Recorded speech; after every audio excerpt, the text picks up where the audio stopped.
This video is a brief overview of how to work with Spectra and IRSA tools that look like this. Spectra are a special case of plots and IRSA tools with this look and feel. There's a different video on plots, but this video is going to focus on Spectra.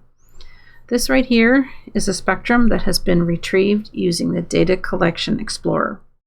In this particular case, the data providers have made a preview that you can access through this tool, but this is another representation of the spectrum. So in this case, the tool has understood that there are 4 different orders in the spectrum and has plotted those 4 orders in 4 different colors.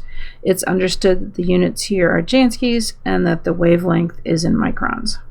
In the other video that talks about plots in general, it goes through what all these options are, but in the gears, when the tool understands that it has a spectrum, you can redshift the spectrum.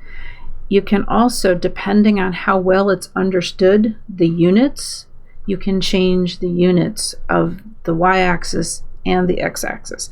In this particular case, it understands that there's a flux axis, but it hasn't entirely understood what the units are, so it hasn't given us that as a choice.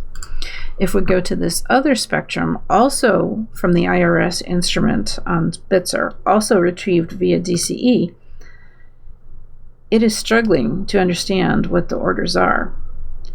There's no way that the IRSA instrument has produced all of these orders, but the tool is doing its best to understand what it's been given. It turns out that the standards for images and data tables are pretty well established, but the standards for Spectra are a little fluid. They aren't always followed by all available data products. The tool is doing the best that it can with the information that it has. In this particular case, though, it's done a better job of understanding that the flux axis is in units of Janskis, and it can do that unit conversion if you want. Within the Spitzer Heritage Archive, you can get access to the IRS enhanced products, and there too, it's understood that there are 2 different orders in this data product, and it's understood the units properly. You can also view these things as a table, where you can interact with the table just like all the other tables in these tools. But in this case, because it understands it's a spectrum, it gives the spectrum choice to you so that you can view it as a spectrum if you want. The SOFIA data products are filled with Spectra, and the SOFIA data products are really, really complicated. Many of them are Spectra, but they're Spectra in various stages. Sometimes the tool understands what to do with it, and sometimes all it can do is show you the data file. So for example, things like this. It knows it's an image. It's going to show you the image, but there's not a lot more that the tool can do for you. It's going to give you all of the same image interaction tools that it has, but that's all it can do. For this data product, it understands that there's many planes, but it really is just simply displaying for you the image as it sees it. There are other data products too where it doesn't entirely understand what it's been given. You have to get into the data documentation to understand what all of these columns are. Surely some of them are wavelength and flux, but you need to get into the documentation to understand them. You can make plots of them, you can change what's plotted, you can view it as an image or a table and work with it. But there are some data products where the tool has understood how to contribute something that is value added. It understands for this data product how to interpret what it's been given. If you were to just load that FITS file in without telling it that it's a special data product, it would just load it in as an image, or maybe just show it to you as a table where it doesn't quite understand what the headings are. But because this is the SOFIA archive tool, it understands that this is a special data product. And so what it does is it takes that data, that information that is given to it, and interprets it for you so that you can look at this as a scientist and decide whether or not you would like to download this data product. So it's not taking the information just plain vanilla out of the FITS file.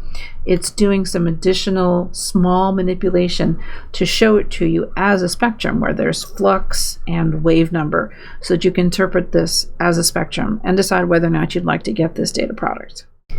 in this tab, I have another Sophia data product. In this case, this is a data cube where each plane is a different wavelength. You can see there's 66 planes, and I'm showing here one of the middle ones.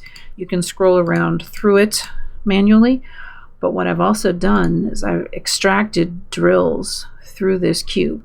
So I've used that extraction tool to drill through at each one of these locations and extracted a spectrum through the cube.